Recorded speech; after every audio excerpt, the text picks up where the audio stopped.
Driving cattle, हाके जाने वाले जानवरों के समान हैं। ये एमएलए एमपी नहीं है, ये कांग्रेस और बीजेपी के बंधुआ मजदूरों से भी ज्यादा गए बीते लोग हैं जो एमएलए और एमपी बन के बैठे हुए हैं। तो देश के संविधान को जलाने का काम हो रहा है, उनकी प्रतियों को जलाया जा रहा है संसद मार्ग पर, मगर सबके मुंह पर ताले लटका दिए गए हैं। इनके बस की बात नहीं साथियों। देश में क्रांति होगी, केवल चुनाव से भारत का शासक नहीं बना जा सकता है। आज की तारीख में जो पॉलिटिकल सिनेरियो है, जो हालात है, जो परिस्थितियां हैं, तो संविधान निर्माताओं ने और देश के विद्वान लोगों ने और भी रास्ते बताए हैं शासक बनने।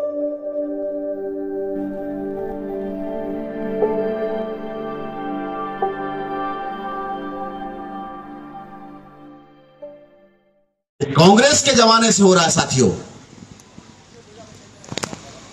कांग्रेस के द्वारा इसकी शुरुआत की गई और देश के लोकतंत्र को खतरे में डालने का काम उस समय से किया। बीजेपी आज उस पर अमल कर रही है। चोर चोर मौसेरे भाई अलग नहीं है, एक ही शासक वर्ग के दो लोग हैं। ये इस चक्रव्यूह को तोड़ने का काम केवल बहुजन मुक्ति पार्टी कर सकती है। बाकी सारी पार्टियां जो आप क्षेत्रीय और राष्ट्रीय स्तर पर देखते हैं, ये केवल कांग्रेस और बीजेपी की फ्रेंचाइजी लेकर बैठे होते हैं, इसके अलावा और कुछ नहीं है। इनको डराया जाता है, धमकाया जाता है, जेल में जाने का डर दिखाया जाता है। अब किस किस पार्टी का नाम ले रहे हैं? एक हो तो नाम लिया जाए उनका, ईडी का, सीबीआई का, जेल का डर दिखाया जाता है और सरेंडर हो जाते हैं वो लोग जाकर के। इसलिए साथियों, इनके बस की बात नहीं है। अभी ये बहुजन मुक्ति पार्टी ही देश को दिशा देने का काम कर सकती है। जो सपना बाबा साहब अम्बेडकर ने देखा था, उस समय कहा था, जिस समय हमारे लोगों की छप्परें होते थे, झुग्गी झोपड़ियां हुआ करती थी, कि जाओ अपने घरों की दीवारों पे लिख दो तुम इस देश की शासन करती जमात हो। सभा सुनने के बाद में जब घरों की तरफ लोग गए, देखा कि इतने बड़े महापुरुष ने इतनी बड़ी बात कही है, दीवार कहां है? इधर तो कोई दीवार ही नहीं है, केवल झालर सी लटके हुए हैं, टाट पल्लियां लटकी हुई हैं हमारे घरों पर, फूस के मकान हैं। लिखे तो लिखे कहां? लिफ्टिंग द विजन, लोगों के विजन को लिफ्ट करने के लिए बात कही, और वो कहीं नहीं, आज दीवारें बन गई हैं। बड़े बड़े बहुमंजिला इमारतों में हमारे लोग रह रहे हैं, एसी गाड़ियां चला रहे हैं, एसी मकानों में रह रहे हैं, मगर शासन करती जमात नहीं है। आज भी वो गुलाम हैं, सोने के पिंजड़ों में रहने वाले गुलाम हैं। ये बात हम लोगों को समझनी होगी, और जब तक हमको हमारी गुलामी का एहसास नहीं होगा और लोगों को नहीं करवाएंगे, तब तक आजादी नहीं मिल सकती है। गुलामों को गुलामी का एहसास करा दो, ये बात भी बाबा साहब अम्बेडकर ने लिख के रखी हुई है। तो ये एहसास कराना होगा हमारे लोगों को। लोग सोचते काहे के गुलाम है हम मिनिस्टर हैं 543 में से, हम काहे के गुलाम हैं? अरे बंधुआ मजदूर हो, गुलामी नहीं, बंधुआ मजदूर हो। खस्सी किए हुए जानवर के समान है, आप लोगों की औकात नहीं है। कोई पार्टी भी जारी करती है, और बाबा साहब अम्बेडकर ने तो बहुत ज्यादा ऐसे ऐसे शब्दों से नवाजा है। Tool of the caste Hindu, जिन सवर्णों के औजार हैं, stooge of the caste Hindus, इन सवर्ण ऊंची जाति के लोगों के पिट्ठू हैं, पिछलग्गू हैं। ड्राइविंग कैटल, हाके जाने वाले जानवरों के समान हैं। ये एमएलए एमपी नहीं है, ये कांग्रेस और बीजेपी के बंधुआ मजदूरों से भी ज्यादा गए बीते लोग हैं जो एमएलए और एमपी बन के बैठे हुए हैं। तो देश के संविधान को जलाने का काम हो रहा है, उनकी प्रतियों को जलाया जा रहा है संसद मार्ग पर, मगर सबके मुंह पर ताले लटका दिए गए हैं। इनके बस की बात नहीं साथियों। देश में क्रांति होगी, केवल चुनाव से भारत का शासक नहीं बना जा सकता है। आज की तारीख में जो पॉलिटिकल सिनेरियो है, जो हालात है, जो परिस्थितियां हैं, तो संविधान निर्माताओं ने और देश के विद्वान लोगों ने और भी रास्ते बताए हैं शासक बनने के, हुक्मरान बनने के। भारत में आज की तारीख में चुनाव का रास्ता फेल हो गया है। संवैधानिक रास्ता है, अगर निष्पक्ष चुनाव हो तो, मुक्त चुनाव हो तो, पारदर्शी चुनाव अगर हो तो आप शासक बन सकते हो, मगर ऐसा होता नहीं है। तो दूसरा रास्ता आपके पास में हथियार उठा लेना, हम उस पर विश्वास नहीं करते हैं। बहुत सारे लोगों ने, देश के लोगों ने हथियार बंद आंदोलन चला रहे हैं, मगर उनका रास्ता ठीक नहीं है, उनका तरीका अच्छा नहीं है, लोकतांत्रिक तरीका नहीं है वो। उससे हमारे लोगों का ही भारी नुकसान होता है। अभी मणिपुर में देखा आप लोगों ने, मणिपुर के अंदर में किस तरीके से वहां लोगों ने हथियार उठाए, हथियारों को लूट के ले गए सरकारी खजाने में से, और अमित शाह जी 3 दिन तक वहां पड़े रहे, उनको बैला फुसलाने के लिए, हथियार जमा कराने के लिए कुछ कर पाए? उनको हथियार भी यही लोग प्रोवाइड कराते हैं और नौटंकी करते हैं। फिर बाद में जो है, कहां से आ रहे हैं नक्सलाइट लोगों के पास में हथियार? कांग्रेस ने ऑपरेशन ग्रीन हंट चलाया था किसी समय में, तो देश के लोकतंत्र को खतरे में डालने का काम ये शासन सत्ता में बैठे हुए लोगों ने किया है। आज की तारीख में इस भोले भाले जनता के साथ खिलवाड़ किया जा रहा है, इमोशनली ब्लैकमेल किया जाता है इन लोगों को। प्रधानमंत्री जी के भाषण सुनने को मिले होंगे आपको कि भाइयों बहनों, सौगंध मुझे इस मिट्टी की, मैं देश नहीं बिकने दूंगा। ऐसे से बड़ी बड़ी बातें सुनी होंगी आप लोगों ने। राजस्थान में उन्होंने चुनावी भाषण में कहा, ये देश की मिट्टी की सौगंध खाते हैं, देश ना बिकने देने की, मगर एक चीज भी नहीं बचने दूंगा देश में से, सारा बेच डाला। LIC बेच दिया, रेलवे स्टेशन सारे बेच दिए। अरे जनता के टैक्स के पैसे से ये रेलवे विभाग ऐसा विभाग था दोस्तों, जहां मूल निवासियों को जब रेल मंत्री बनाया गया, चाहे वो रामविलास पासवान जी हो, आज दुनिया में नहीं है, चाहे वो लालू जी हो, घाटे में चल रही रेलवे को मुनाफे में लाने का काम किया। और आज की तारीख में वो घाटे में है, वो अदानी और अंबानी के हवाले कर दिया सारा का सारा, सारे एयरपोर्ट बेच डाले। देश की तमाम संपत्तियों को गिरवे रखने का काम होता है। जिस लाल किले की बात, प्राचीर से बात करते थे, उसको भी डालमिया के यहां पर गिरवे रखा हुआ है। तो इस तरीके से आज देश और लोकतंत्र खतरे में डालने का काम इन शासक वर्ग के लोगों ने किया हुआ है। अभी आप लोग देख रहे होंगे, बहुत सारे लोग नाम बदलने का बड़ा सिलसिला चल रहा है। भारत के संविधान में केवल एक ही आर्टिकल ऐसा है जो बाबा साहब अंबेडकर ने खुद अपने हाथों से जिसका ट्रांसलेशन किया, इंडिया दैट इज भारत। और भारतीय जनता पार्टी, नरेंद्र मोदी जी इंडिया का नाम बदल करके भारत करने का काम कर रहे हैं। अरे दोनों का मतलब ही है कि ये संविधान निर्माताओं ने कहा India that is the Bharat, इस पर कौन सी बात है? इनको देश के संविधान के साथ में खिलवाड़ करने में अच्छा लग रहा है, मगर इनको शर्म नहीं आती है कि नाम ही बदलना है तो ऐसे बहुत सारे शर्मनाक नाम हैं इस देश के रेलवे स्टेशनों के, बदल डालो उनको। कुत्ते बिल्लियों के नाम पर, बकरा के नाम पर रेलवे स्टेशन है, गालियों के नाम पर, मंच से नहीं बोला जा सकता ऐसी ऐसी गालियों के नाम पर रेलवे स्टेशन है देश के अंदर में। देखिए, मैं कुछ रेलवे स्टेशन के नाम आपको, फपूंद रेलवे स्टेशन है, औरैया उत्तर प्रदेश में पड़ता है, बदल डालो। डबल इंजन की सरकार है आपकी, योगी जी की सरकार उत्तर प्रदेश में है, मोदी जी देश में प्रधानमंत्री हैं, फपूंद का नाम क्यों नहीं बदलते हैं? आपको नाम बदलना है तो काला बकरा नाम का रेलवे स्टेशन पंजाब में है, बदल डालो उसको, क्यों नहीं बदलते हैं? अगर नाम ही बदलना है तो नाना है, बीबी नगर है, बाप है, चाचा है, साली है, पनौती है। टट्टी खाना रेलवे स्टेशन का नाम है। इनको शर्म नहीं आती है। टट्टी खाना, मजाक नहीं कर रहा हूं, ढूंढ लेना, सर्च कर लेना जाकर के। ये टट्टी खाना जो रेलवे स्टेशन है वो तेलंगाना के रंगारेड्डी जिले में पड़ता है।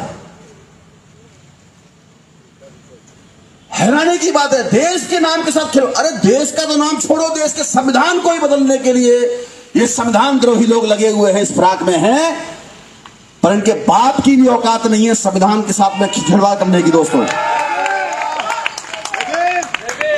ये नॉन इशू को इशू बनाते हैं और इशू जो होते हैं उनको नॉन इशू बनाने का काम करते हैं।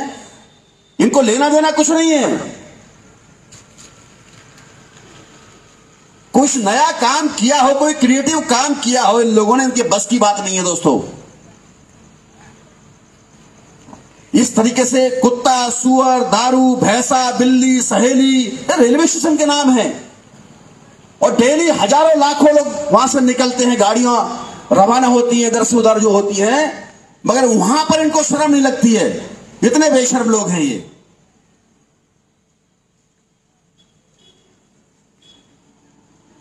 करोड़ों रुपया खर्चा आता है, 400 400 500 500 करोड़ रुपया लगता है एक चीज को चेंज करने में। इस तरीके से ये देश के सत्यानाश करने पर उतरे हुए हैं। दोस्तों,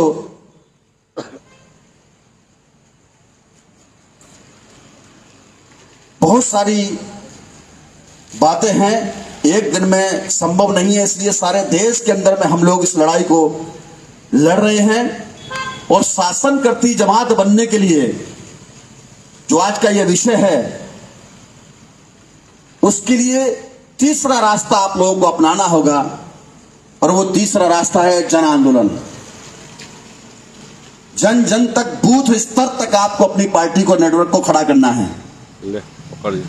ये संकल्प लेना है आपको कि गुजरात में 33 जिलों के अंदर में आने वाली 182 विधानसभा क्षेत्रों में हर बूथ स्तर तक आपको पहुंचना है विधानसभा चुनाव आने से पहले। चलो बूथ की ओर, चलो गांव की ओर। पंचायत विभाग में कल से ही जाइए, निर्वाचन विभाग में वहां से लिस्ट निकलवाइए। इस विधानसभा के सारे बूथों की लिस्ट हमको चाहिए और हर बूथ पर जाकर के 10-12 जो सोशल नेटवर्किंग है, अलग अलग मूल्यवासी समाज के लोगों को जगा करके उनको जोड़ने का काम आपको करना है। अभी से काम शुरू कीजिए। लेकिन साथियों, बड़ा दुर्भाग्य है कि बहुत सारे लोग जो लाखों रुपया संगठन को, पार्टी को खड़ा करने के लिए, मजबूत करने के लिए देने का काम करते हैं, मगर उनको अपने ऊपर ही यकीन नहीं होता जब चुनाव आते हैं। वो कहीं न कहीं से, किसी न किसी डर की वजह से दुश्मनों के ट्रैप में फंस जाते हैं। नागनाथ से या सांपनाथ से अपने समाज को और खुद को डसवाने का काम करते हैं। कुछ न कुछ मजबूरियां हो सकती है लोगों की। न बिकने वाला समाज हमको बनाना है, जो काशीराम साहब ने बना के दिखाया। और देश में कई राज्यों के अंदर में सरकार या तो बनाई या फिर उनके सहयोग और समर्थन के बगैर सरकार नहीं चलने दिया उन्होंने। केवल एक सीट की वजह से अटल बिहारी वाजपेयी की सरकार गिराने का काम किया काशीराम साहब ने। एक सीट से केवल। इतिहास है। न बिकने वाला समाज हमको तैयार करना है। इसके लिए समय, श्रम, पैसा, बुद्धि, हुनर लगाना है।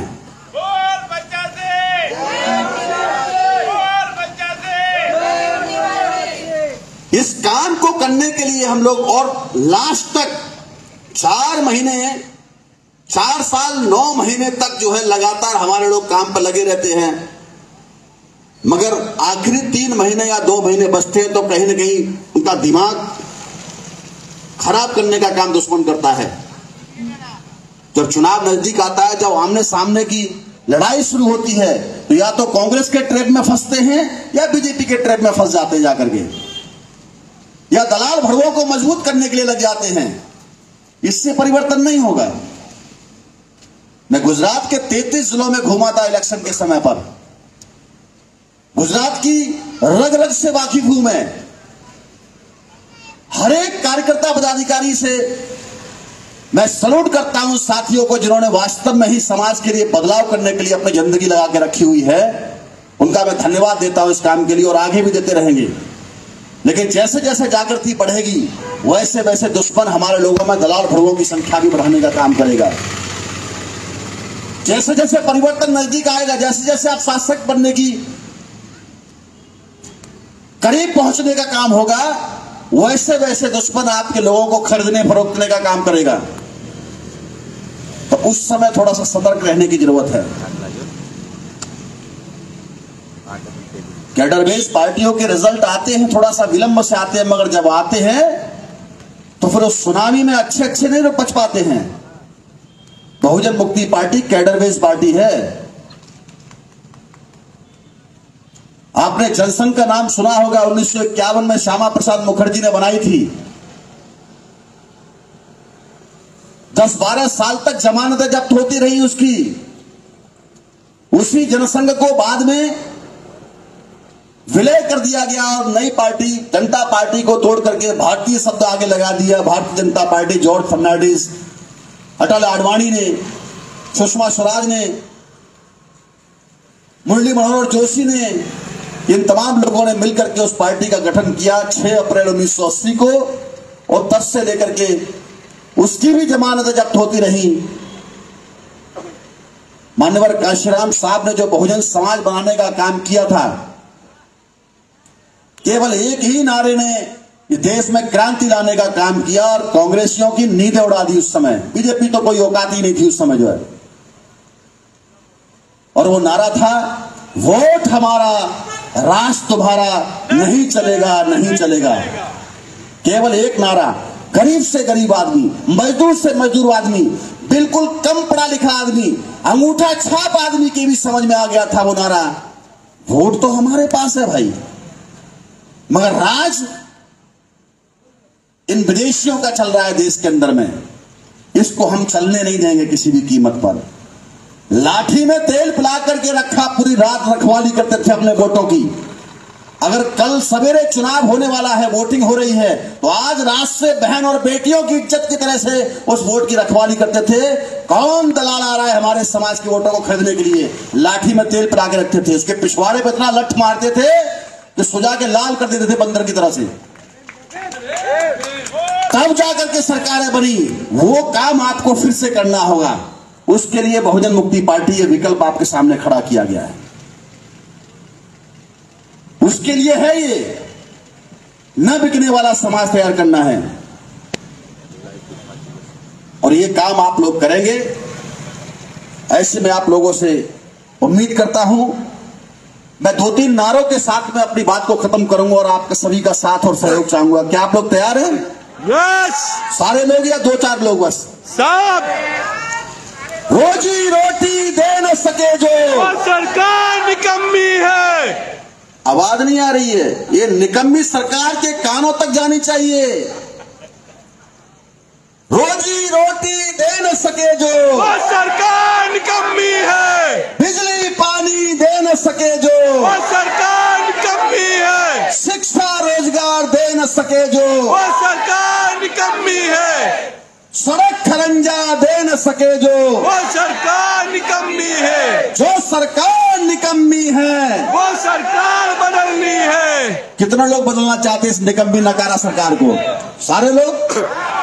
जो सरकार निकम्मी है, वो सरकार बदलनी है। बहुजन मुक्ति पार्टी जिंदाबाद, जिंदाबाद जिंदाबाद। बहुजन मुक्ति पार्टी जिंदाबाद, जिंदाबाद जिंदाबाद। हम गुजरात मॉडल की बात सारे देश में सुनते हैं मीडिया के माध्यम से।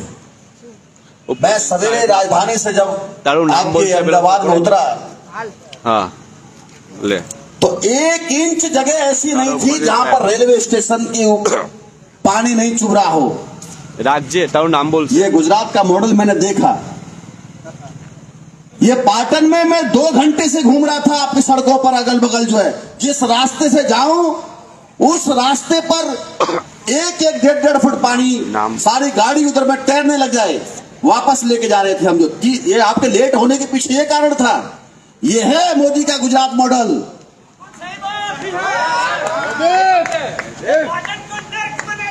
नर्क बना हुआ है, पूरा देश को नर्क बना दिया इन जालिमों ने।